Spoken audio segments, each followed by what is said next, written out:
नमस्कार दोस्तों, आज हम जानेंगे भगवत गीता के 16वें अध्याय देवासुर संपत्ति भाग योग के बारे में। इस अध्याय में भगवान श्री कृष्ण ने मनुष्य को दो परिवर्तियों के बारे में वर्णन किया है।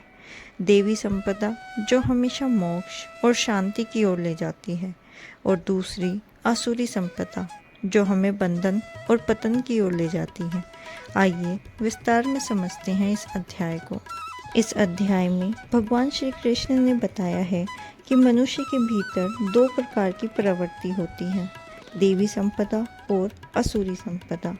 भगवान कहते हैं, देवी संपदा से युक्त मनुष्य ईश्वर प्राप्ति की योग्य होता है।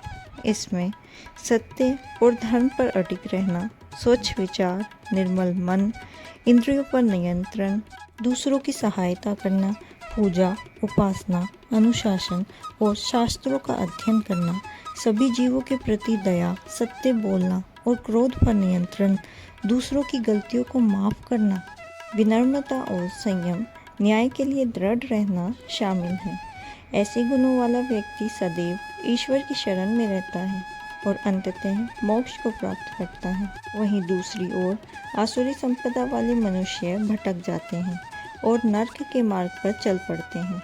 इनमें दिखावा और पाखंड, अहंकार और घमंड, क्रोध और कठोर वाणी, छल, कपट और ईर्ष्या, क्रूरता और असत्य, कामनाओं का लोभ, धर्म का अनादर, शास्त्रों का तिरस्कार और अधर्म में आसक्ति शामिल है। भगवान कहते हैं, काम, क्रोध और लोभ ये तीन नरक के द्वार हैं। जो उन्हें छोड़ देता है वही सुख और मोक्ष प्राप्त करता है। भगवान कृष्ण अर्जुन को कहते हैं कि देवी गुण मनुष्य को ईश्वर की ओर ले जाता है, आसुरी गुण मनुष्य को बंधन और दुख में डालता है। अर्जुन, तुम चिंता मत करो, तुम देवी संपदा से युक्त हो।